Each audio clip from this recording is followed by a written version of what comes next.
Tangaramirim, Yamandu, Auare, Mae, Taicha, Yanderu, Yanderu, Yanderu, Yanderu, Yanderu.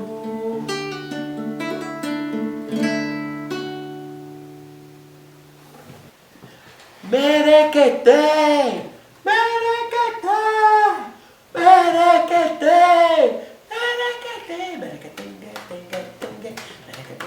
E vive, tchau.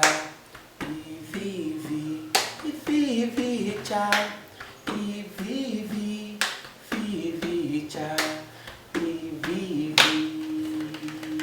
E vive, tchau. Estamos aqui para falar sobre o merequetê. E o merequetê, antes de tudo, é uma alegria, né, velho? Uma felicidade de construção de conhecimento. Eu tenho a experiência de ter vivido nesses mais um pouco de 10 anos de Curumim, de ter vivido e construído, né, o merequetê, porque não é somente a culminância, mas é um processo amplo de dias e dias e dias, que começa antes do dia do índio e reverbera durante o ano inteiro. Durante o ano inteiro a gente está no currículo, nas nossas vivências escolares. E é uma grande celebração, né? Então eu pude viver isso desde a educação infantil, passei pelo Fundamental 1 e pelo Fundamental 2. E uma coisa que chama bastante atenção, porque a gente está bastante habituado no espaço urbano, da gente ver, quando chega o dia do índio, por exemplo, as crianças com os penachos e as pinturas. E uma coisa que a gente que está envolvido, que está observando, está se sensibilizando para o que vem acontecendo na nossa cidade, no nosso estado, no nosso país, a gente sabe que já há uma discussão sobre o estereótipo indígena, como se não pudessem, a gente ouve gente, mas ali é indígena mesmo? Sabe? Quando a gente vê indígenas com outras características de vestimenta, de jeito, né, como se tivesse que parar na história. E uma coisa que é muito interessante dentro desses processos da Curumim, nesses 10 anos, é que há um amadurecimento constante da escola, de nós, professores, coordenação, direção, para que haja a presença de mestres do saber, de pessoas que representam a cultura tradicional na própria escola, porque isso é de extrema importância.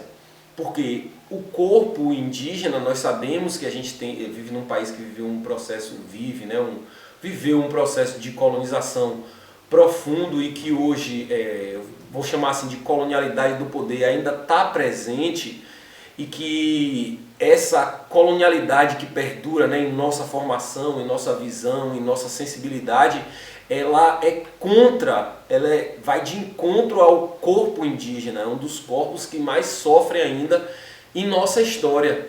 Então a gente está sensibilizado para afirmar a presença indígena em nós, conosco. Isso é de uma riqueza muito, mas muito grande mesmo. E eu fico muito feliz no merequetê, fico muito feliz porque, como eu já disse no começo, né, o merequetê é uma alegria, gente, sabe? A gente tocar no barro, a gente falar sobre história, a gente falar sobre geografia, as populações, as migrações, quando a gente estuda geografia, quando a gente fala de história, quando a gente fala de arte, as músicas, as pinturas, a linguagem, a riqueza de linguagem. A gente viveu, eu falei de novo aqui de um processo de colonização, né, de uma proposta de que a gente só tivesse português e a gente ter contato, o mínimo que seja, com outras línguas e buscar entender o que significa, sua construção, suas propostas, inclusive também suas propostas políticas dentro da atualidade dos indígenas, poder ouvir, poder dialogar. Isso é muito, muito, muito, muito grande. E aí, voltando para a questão do corpo, né? A gente vê o corpo que a gente vê refletido na gente, são dias e dias e dias de uma energia, de muita alegria, muita felicidade, e a gente vê isso nas crianças. Já passei com colegas fazendo, dialogando, buscando esse diálogo e falar e sentir esse momento com arte, com brincadeiras. É uma escola de brincadeiras, porque a gente aprender a ser, a ter essa parte forte, né, em nós, do indígena, através das brincadeiras.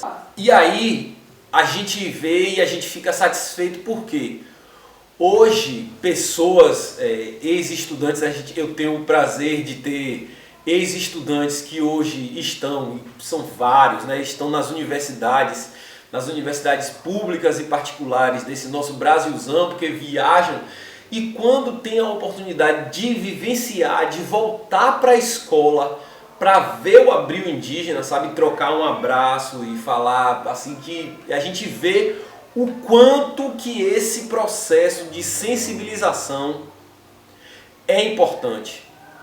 A gente vê, eu não conheço um outro momento de nossas vivências na escola, nesse meu tempo de curumim, de que fora a manhã de primavera, de que a gente veja um retorno tão grande de ex-estudantes da escola, né? Mas aquela história de que uma vez curumim, sempre curumim. Então a turma volta, a turma quer ver, a turma quer dar um abraço, a turma quer cantar, a turma quer dançar, a turma quer pintar, se pintar, sair, uma felicidade muito grande. Então o que fica é isso, Merequetê. Vamos passar esse nosso Merequetê virtual, mas logo mais, a gente voltando para a escola, eu tenho certeza que é um momento que a gente vai precisar viver, sabe? A gente vai precisar viver assim, de tocar na pele, de se abraçar, de cantar juntos, porque eu já mandei no último vídeo aí para a turminha, né?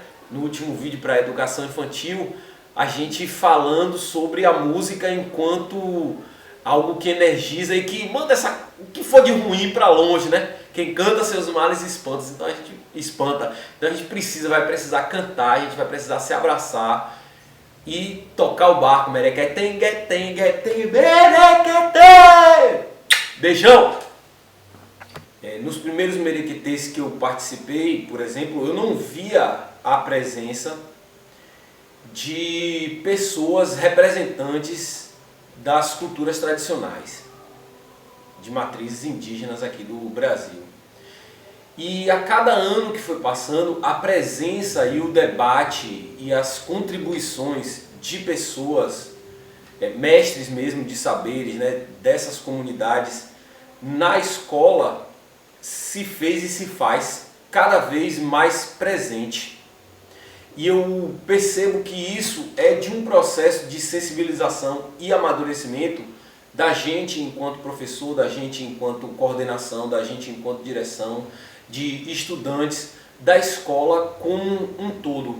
Porque a gente está falando de sensibilização, né, pessoal? E sensibilização, ela aponta, já que a gente está falando de sensibilizar, a gente está falando de sentidos, de todos os nossos sentidos. Então é um apontamento de direcionamento de para onde a gente quer ir, quanto a gente consegue, para onde a gente vai, para onde a gente está caminhando, em que sentido nós estamos fazendo, construindo nossa educação.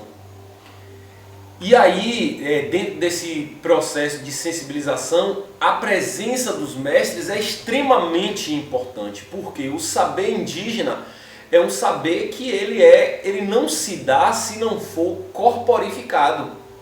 Ele é realmente a presença do ser indígena que nos faz e que nos sensibiliza para caminhar em direção a esses saberes, para a gente se transformar com esses saberes e por esses saberes e poder propagar também esses saberes pelo mundo. E aí, quando a gente fala de corpo, já que a gente está falando de corporeidade, né, de corpos de saber, é impressionante o quanto a cada ano o nosso Merequetê é mais feliz, porque a forma da gente passar, da gente transmitir, da gente absorver o conhecimento, por ele ser corpóreo, extremamente vívido, ele é um conhecimento feliz, é um conhecimento pela alegria, não é um conhecimento separado, sabe? Porque a gente compreende por nossos estudos, por nossas vivências, nós estamos num país que ele foi colonizado e o processo de colonização, ele, apesar de ter sido interrompido, existem poderes coloniais, de matrizes coloniais, né? Uma colonialidade do poder, vamos dizer assim, que atravessa a nossa história, mesmo que a colonização já se tenha dado por encerrada. Então, esse processo de colonização ele acaba reverberando na nossa formação escolar, desde a nossa estrutura de nossas escolas até a estrutura dos nossos currículos e as formas de saberes presentes na escola. Então, quando a gente tem indígenas entre nós, nos auxiliando em nossos processos, nos educando, trocando informações, trocando formações, trocando propostas pedagógicas, isso é de um enriquecimento extraordinário.